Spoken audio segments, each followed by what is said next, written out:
Operation పూర్తయిపోయాక Joshna దగ్గరికి వెళ్ళి జోష్న అని తికమక పెట్టేసిన కార్తిక్. షాక్లో జోష్న. అసలు కార్తిక్ ఏం చేశాడు? ఇదంతా ఎలా జరగబోతుందో తెలుసుకోవాలనుకుంటే ఇప్పుడే మా ఛానల్ తప్పకుండా సబ్స్క్రైబ్ చేసుకుని మా వీడియోని ఒక లైక్ చేయండి. పక్కనే ఉన్న గంట సింబల్ మీద క్లిక్ చేసి నోటిఫికేషన్స్ ఆల్లో పెట్టుకోండి. అప్పుడే మేము చేసే వీడియోలు మీకు రోజు వస్తాయి.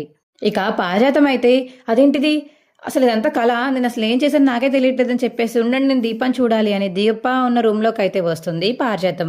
ఇక దీపాన్ని చూసి ఇదేంటిది, దీపా లెగు, దీపా దీపా లెగు అని చెప్పేసి ఇక దీపాన్ని కదుపుతుంటే, ఏయ్ నీకేమన్నా కొంచెం ఉందా పారు, కొంచెం బుద్ధన్నా ఉండాలి కదా, పడుకున్న పేషెంట్ని వచ్చి లేపుతావేంటి అని ఇక కార్తిక్ అడుగుతుంటే, అవును కానీ పేషెంట్ ఏంటి, తినేంటి ఆపరేషన్ యూనిఫామ్లో ఉంది ఏంటిది అని చెప్పేసి ఇక పారిజాతం అడుగుతుంటే, అవును ఆపరేషన్ అయిపోయింది కాబట్టి ఏంటి తినకు కూడా ఆపరేషన్ అయిపోయిందా, అవును నువ్వు అంతసేపు పడుకున్నావు మరి అని చెప్పేసి ఇక కార్తీక్ అంటుంటే, ఏంటి దీపకి ఆపరేషన్ అయిపోయింది, ఇంకో పక్క సుమిత్రకు కూడా ఆపరేషన్ అయిపోయింది, ఇదేంట్రా ఇది, అవును ఇంకో పక్క జోష్న కూడా అయింది, జోష్న కూడా వేరే రూమ్లో ఉందని కార్తీక్ అంటాడు. ఇదేంటి అసలు ఇలా ఎలా జరిగింది, జరగడం ఏంటి, అయినా నువ్వు కళ్ళు తిరిగి పడిపోయిన వెంటనే నీ మనవరాల్ని గురించి అడగాలి కానీ నా దీపా కోసం వచ్చావేంటి నువ్వు, ఏ తన మీద ఎవరన్నా కన్నేసి ఉంచమని నీకు చెప్పి వెళ్ళారా ఏంటి, అస్తమాను నా భార్య వెనకాలతే చుట్టూ తిరుగుతున్నావు, నిన్నటి నుంచి చూస్తున్నాను, ఆపరేషన్ అవ్వకముందు నుంచి తిన వెనకాలతే తిరుగుతూ ఉన్నావు, ఏంటి సంగతి, ఎవరు చెప్పారేంటి, ఎవరెంత ఇచ్చారు నీకు అని ఇక కార్తీక్ అడుగుతుంటే, రే ఊరుకోరా నాకెందుకు డబ్బులు, ఏదో మన ఇంటి పిల్ల కదా నీ భార్య కదా తన తోడెవరు లేరు అని చెప్పేసి నేను వచ్చాను అంతే, నేను చూస్తున్నాను అంతే, చూసుకుంటున్నాను దగ్గరుండి అని ఇక పారిజాతం అంటుంది. అబ్బో చాలా చూసేసవ్వలే కానీ ఇక వెళ్ళి నీ మనవరాలను చూసుకో అని కార్తిక్ అంటాడు. సరే అని ఇక పారిజాతం అయితే అక్కడి నుంచి వెళ్ళిపోయి జోష్న దగ్గరికి వెళ్తుంది. ఏంటి బావా ఏంటి అని ఇక దీప అయితే మాట్లాడలేకపోతుంటే, ఏం లేదు దీప నువ్వు ప్రశాంతంగా పడుకో, ఆపరేషన్ సక్సెస్ అయింది, మీ అమ్మ బతికే ఉన్నారు అని చెప్పేసి ఇక కార్తిక్ చెప్పడంతో సరే అని ఇక మళ్ళీ ఇంకా అలా పడుకుంటూ ఉంది దీప అయితే. ఇంకో పక్క పారిజాతం అయితే జోష్న దగ్గరికి వెళ్ళి, ఏంటే ఏమైంది, ఒక పక్క దీపకి ఆపరేషన్ అయింది, ఇంకో పక్క నీకు ఆపరేషన్ అయింది ఏంటిది అని చెప్పేసి ఇక పారిజాతం అయితే జోష్నతో అంటుంటే, అది కాదు గ్రాని, అసలు ఏం జరిగిందో నాకు అర్థం కావట్లేదు, శౌర్య దొరికిందా, బావకి దొరకలేదా, బావకి దొరికిందా దొరకలేదు చెప్పు గ్రాని అని చెప్పేసి ఇక జోష్న పారుని అడుగుతుంటే అప్పుడే కార్తిక్ వస్తాడు. ఏంటి ఏం మాట్లాడుతున్నారు, మీరు చేసేది ఇంత పెద్ద మంచి పనుల గురించి అందరికీ చెప్పాలి కదా నేను అని అప్పుడే ఇక కార్తీక్ వస్తుంటే, అదిగో వచ్చాడు వాడిని అడుగు అని పారిజాతం అంటుంది.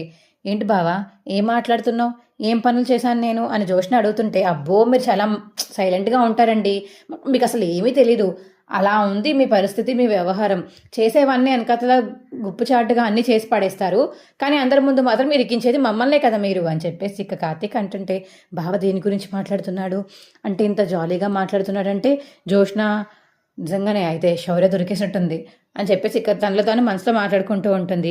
ఏంటి పెద్ద మేడం గారు ఏంటి ఏం మాట్లాడేసుకుంటున్నారు, ఓహో ఏంటి మీరు చేసిన పని మీడియా ముందు పెడదామా వద్దా అని ఆలోచిస్తున్నాను, దాని గురించైనా మీరు ఆలోచిస్తున్నారు అని కార్తీక్ అడుగుతుంటే, మీడియా ముందు పెట్టడం ఏంట్రా, దేని గురించి మాట్లాడుతున్నావురా అని పారిజాతం అంటుంటే, ఏంటి బావా ఏం మాట్లాడుతున్నావు నువ్వు అని జోష్న అంటుంది. అదే మీరు బోన్ మ్యారో ఇచ్చి పాపం అమ్మగారిని సుమిత్రమ్మ గారిని కాపాడారు కదా, అందుకని దాని గురించి ఇలాగా మీడియా ముందు చెప్దామా అని అడుగుతున్నాను అంతే అని కార్తీక్ అంటుంటే, ఏం అవసరం లేదు, మా అమ్మని కాపాడుకోవడం నా బాధ్యత, కాపాడుకున్నాను అయిపోయింది, ఇక నువ్వేం చెప్పాల్సిన అవసరం లేదు అని ఇక జోష్న అంటుంటే, మీ అమ్మని మీరు బాగానే కాపాడుకుంటారు కానీ వేరే వాళ్ళ కూతుర్లని మాత్రం ఇరికిస్తారు, కొట్టిస్తారు, కిడ్నాపులు చేయిస్తారు అని కార్తీక్ అనేసరికి, ఏంటి ఏం మాట్లాడుతున్నావు, ఏం లేదు శౌర్యని ఎవరో కిడ్నాప్ చేశారు, అదెవరో కూడా నాకు బాగా తెలుసు, ఆల్రెడీ అక్కడ ఉన్న రౌడీలను అడిగితే వాళ్ళే చెప్పేశారు, మీడియాని పిలిచి రౌడీల ముందు అందరి ముందు చెప్పిద్దామా అని చూస్తున్నాను అని ఇక జోష్ననైతే బెదిరిస్తూ ఉంటాడు కార్తిక్.